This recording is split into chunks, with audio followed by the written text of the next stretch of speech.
Hey, hello again, and welcome to this live stream of the Conscious Collective of Unity 13. Wherever you are in the world, um, we are trying to connect with a global network of people focused on the manifestation of higher consciousness level. In the same way, we are trying to be aware of the cosmic energy available in the next lunar cycle. So let's share the presentation. And okay, okay, here we go.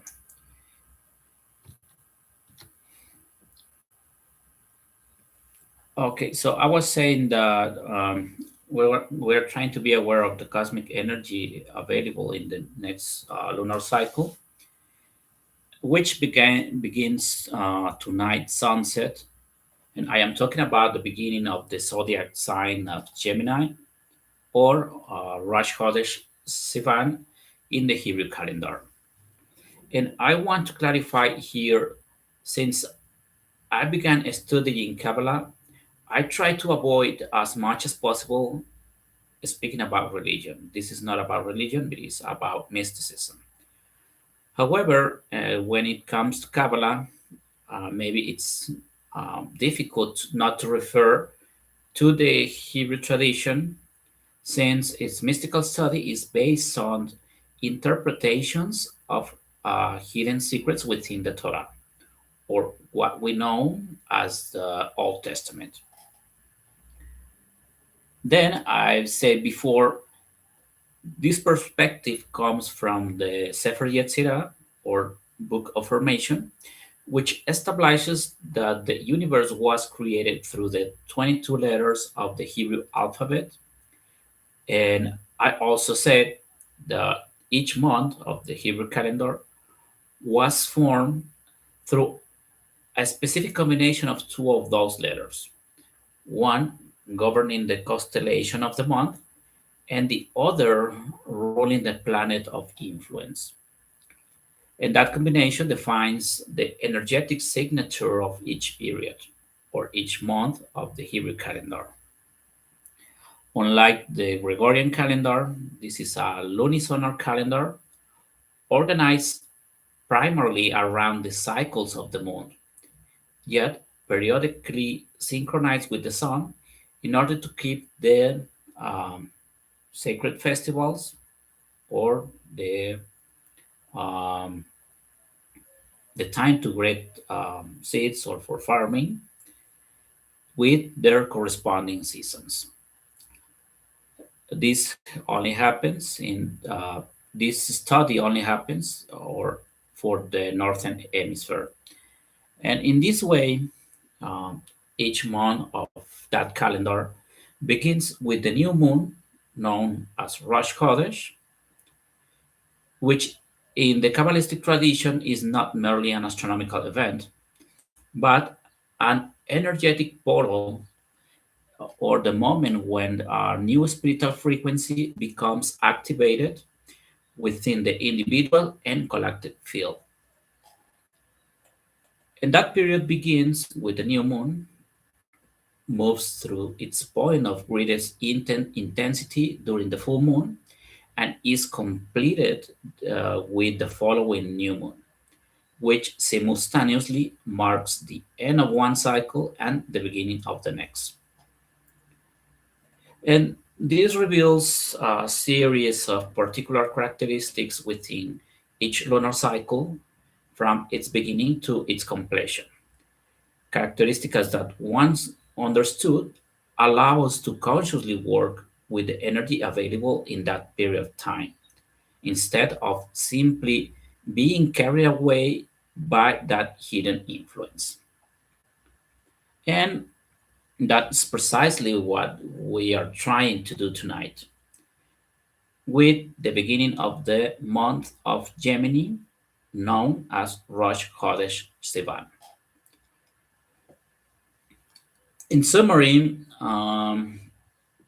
The qualities associated to this lunar cycle are communication, duality, speed, revelation, and enlightenment, understood as mental clarity, and patience as the challenge to face throughout the entire cycle.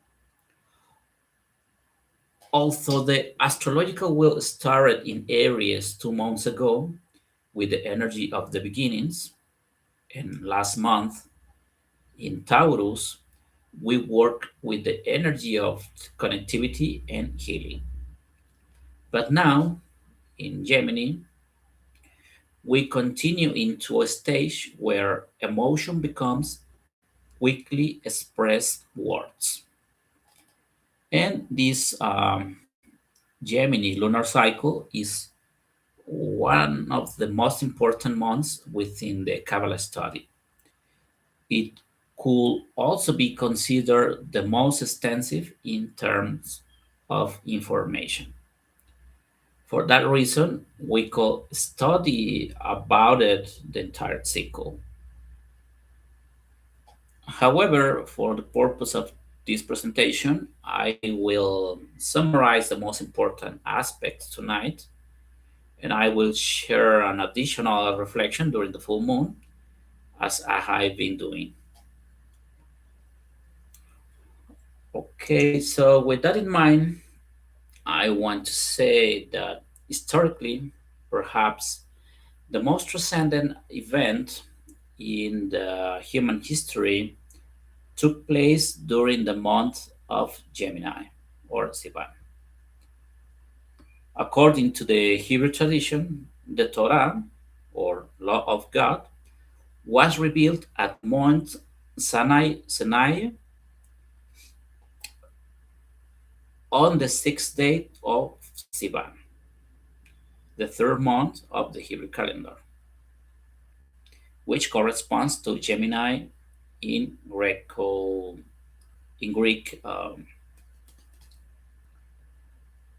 in the Greek culture.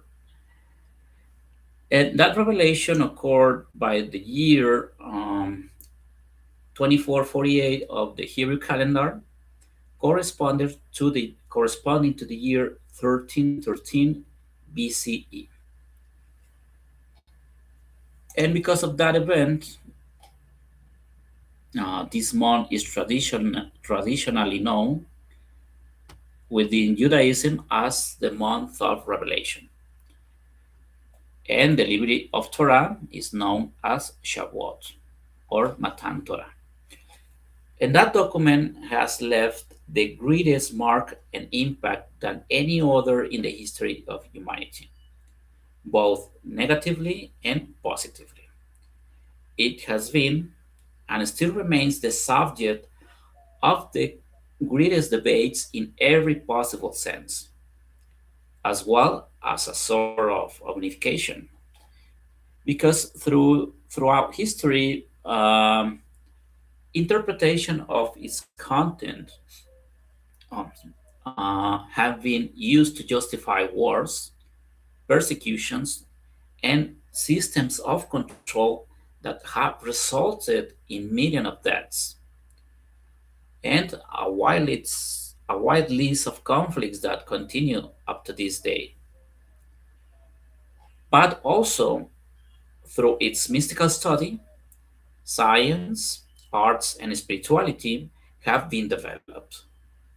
And I believe it is precisely the energy of Gemini that could help us to change that paradigm. If we were willing to take advantage of the Gemini ability to move through duality, I mean, to change opinion, to change our mind, and also to embrace its correction, listening to what others have to say. If we could synthesize it in that way, we will already be done. Because for a Gemini person, what I've just said will be enough to understand it. However, for the most of us who are not Gemini, I will go deeper into this presentation. And I'm going to start with the explanation of the Hebrew letters that govern the month of Gemini. And I am talking about the letters Resh and the letter Psi. The letter Resh rules the characteristics associated with the planet Mercury. On the other hand, the letter Psi is associated with the attributes of the constellation of Gemini zodiac sign. And the main features for the letter Psi are associated with duality. And from this comes the common perception of the personality of those born under this zodiac sign. However, the mystical perspective, from the mystical perspective, this duality corresponds to the capacity to perceive two parts as expression of the same whole. And for this reason, I think it's not a coincidence that the mystical revelation of the law of God occurred during this lunar cycle, since the transmission itself was given through the two tablets, symbolizing that duality within a single unity. Another way to understand this was mentioned before in the Genesis 2.9 uh, with the reference of the tree of life and the tree of the knowledge of good and evil. And the Kabbalistic sages explain that it is actually the same tree. And when the text speaks about eating, it refers to what we connect or what we perceive. Introducing here a third element into the equation, the observer. In other words, there are two parts of the same thing, and an observer who creates a reality through perception and connection. And we are going to develop more cases of duality in the study of the letter Resh. But before, I want to bring back the tree of life to continue with the letter Psi. Because this is the seventh letter of the Hebrew alphabet, then according to the gematria, the number seven symbolizes perfection, completion, sacred symbols reflected in the 7 days of creation, understood as the seven lower sephirot of the tree of life, the ones marked on blue. And in this physical world, the principle of seven also manifests in the structure of creation. Everything formed or manifested is believed to have those seven layers of creation. Just like the Earth is composed of seven layers from its surface to its core, the atmosphere is divided into seven levels. And the human body can also be understood as having seven layers, both physically and energetically. This last one understood as the seven chakras. And on the physical level, the body can be classified through seven levels of biological organization. Besides, the letter sign is associated with the Sephirah of Netzach. Sorry, some coffee. So the Sephirah of Netzach is the one that represents endurance, victory, and perseverance, but also is associated with artistic expressions.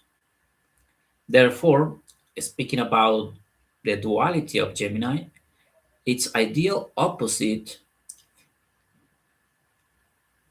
is structured language, which is found on the same level within the Sephira of Hod. We can see Netzach and Hod are on the same level and one in the opposite side of the other. Therefore, um, these two sephirots are also interpreted as movement since they are related to the legs within the human body. But specifically, Netzach is related to the right left and Hod with the left leg. Now let's move to the letter Resh, which represents the astrological influence associated with the planet Mercury. This is the other element ruling the month of Gemini. The letter Resh can be pronounced also Rosh, and in this way literally means head, as the concept of Rosh Chodesh, head of the month, or Rosh Hashanah, head of the year, or Rosh as a beginning, interpreted as the use of consciousness at the beginning of each cycle. In that way, Resh is associated with mental clarity, renewal, and awakening, and it points toward a movement in which we recognize the beginning of a new level of consciousness. So, for those reasons, the letter sign the letter Resh is associated with the planet Mercury that rules over speech and language, thought and intellect, travel and movement, learning and teaching, and the connection between human and divine consciousness. And an additional characteristic of the planet Mercury related to the zodiac sign of Gemini is speed or velocity, because its orbit is the shortest and it moves more rapidly around the sun. Consequently, its cycle is completed faster. And all those qualities resonate deeply with the energy of those born under Gemini sign. They all together with the aspect of duality. Uh, Okay, so the planet Mercury in Hebrew language is called Kohav, and that literally means planet. Then, if we read it in the Hebrew language, it will be the only planet in the solar system that doesn't have a distinct name. And perhaps the reason why it's simply called the planet is associated to the duality of Gemini and the gematria analysis. Since the word Kokhav is formed by the Hebrew letters Kaf Baf, Kaf Bet, Kaf Baf, Kaf Bet, the numerical value of the word is 48, but something very interesting happens if we divide it in two parts, Kaf Baf and Kaf Bet, where Kaf Baf has a numerical value of 26, and this number corresponds to the name Yud Hevav He, which I mentioned is referred to the creation system or creative system, or what most people call God. And the second part is formed by the letters Kaf Bet, and and that has the numerical value of 22, which can easily be associated with the 22 Hebrew letters. And within the study of Kabbalah, Hebrew letters are the energy through which the universe was created or was shaped. Although, as I personally see it, it refers to vibrational frequencies through which all existence was shaped, and not merely as written or phonetic symbols. Just as is mentioned in the Genesis 1.3 through the statements of creation, where Elohim said, "Let there be light, let there be light," and said this and that, and consequently, if something was spoken, that means there was an emanation of energy. There was a creation intention, regulation of frequencies, and manifested sound. In other, in other words, manifested words. But returning to the analysis of the planet Mercury, the Kabbalistic sages interpret that the principal characteristic of Gemini's energy is not only the perception of duality, but also the capacity to unite that duality, that one that we perceive as separate and opposite. In other words, the Gemini person has the ability to connect the dots, and for that reason, within the word kokav, the creative system is completed with vibrational energy in order to create anything or the physical world. And this bringing the unification of duality in every sense. The unification of heaven and earth, the unification of spiritual energy with the material energy, written language with symbolic language, or the operating system and the software. And I could give many more, some other examples of duality. And in this slide, we can see how the name Yud becomes associated with each of the levels of creation, in the world of emanation, the world of creation, the world of formation, and the physical world. I I have explained this in other videos.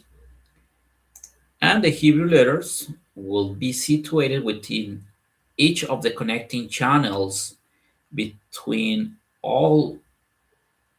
between all these dimensions or sephirot. Although this is a study, although this study is way deeper, I am moving to the next point, the unification of the letters Zayin in Resh. Because there are only few combination of Hebrew letters used within each month that actually form a word. But in the case of Sivan or Gemini, when we bring together the letters Resh and Zayin, they form the word Rash. And Rash means secret. Therefore, if Gemini is the month of revelation, is because for something to be revealed, first has to exist in a hidden state as a secret. In this sense, one of the mystical books within the study of Kabbalah was revealed around the year 900 in northern Spain, And that book is the Sefer Raziel Amalach, the book of Angel Raziel. It's important to mention that all names ending with EL are related to some aspect of God. In that way, Raziel means the secret of God. Consequently, that book refers to the book of the angel who keeps the secrets of God. And the mystics of that time explain about Raziel as an angel who revealed the secrets of God to uh, humanity. However, my interpretation is that book refers to the secrets revealed of how the creative system works.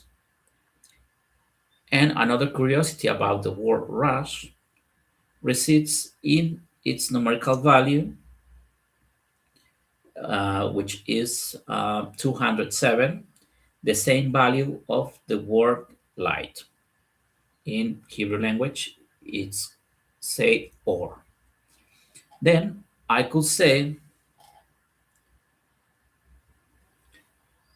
when light appears, the secret until that moment remained unknown become revealed. Consequently, in order to reveal something, light is required or illumination. And this is pretty similar to something I explained last year that we could compare this to the exercise of lighting a match inside a big dark room, where whatever becomes illuminated around it, it's only a minimal revelation of everything that could exist within the darkness in that room.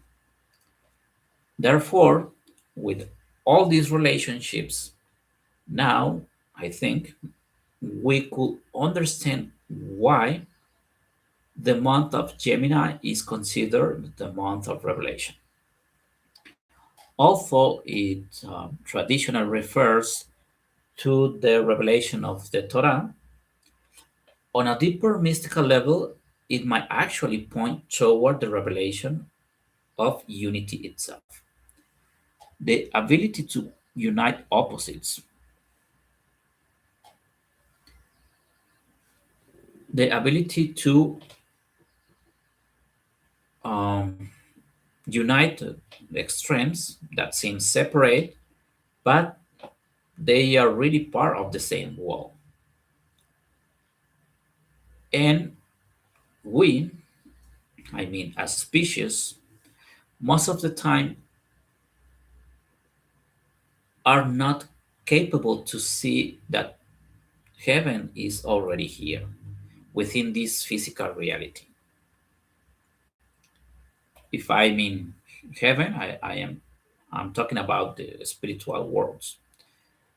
And we fail to realize that ourselves and the divine are one and the same. And everything that exists also is. And it remains like sacred to us. Maybe we can understand this intellectually, but experientially only we have that inability to change our perspective, or we have that we don't have that ability to see the complete picture. And we have that incapacity to perceive that there is only one truth in this world, or one truth that contains all the truths, that everything is one, the whole one. And why this matter for this lunar cycle? Because, as I already said, the month of Gemini brings us revelation, communication, mental clarity, and um, sacred choice. And does it mean that I will receive enlightenment over the next 30 days? Of course not.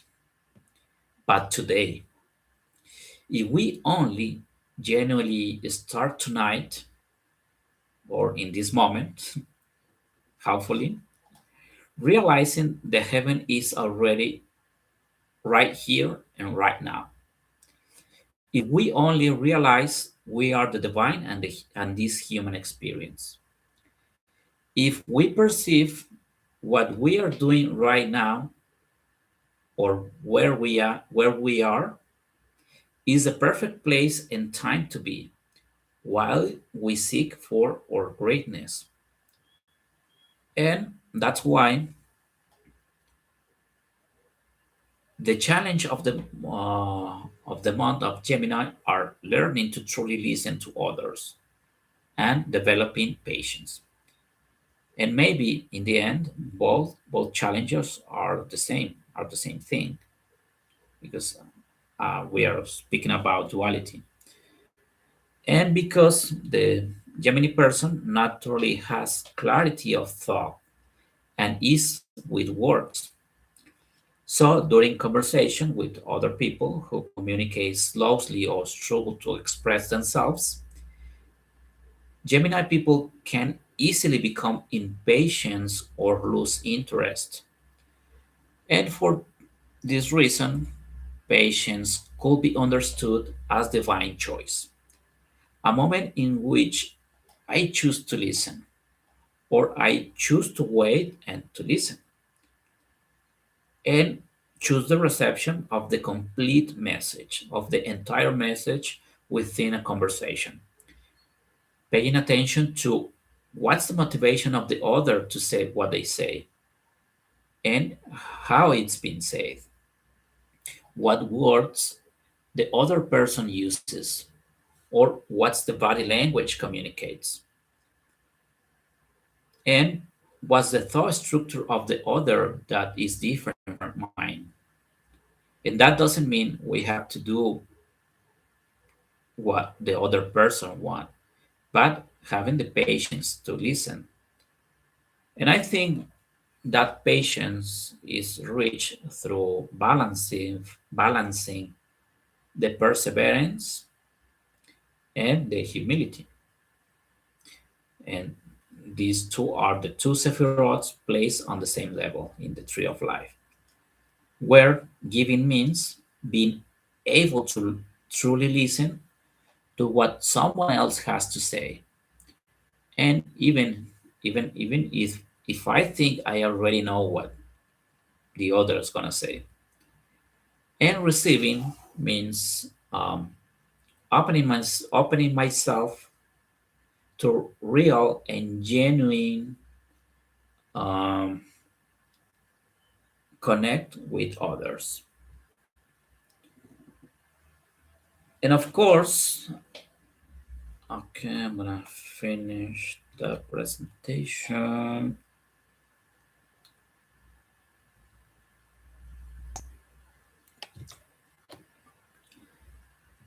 Okay, I was saying that, of course, there are very positive aspects to keep in mind for this coming lunar cycle,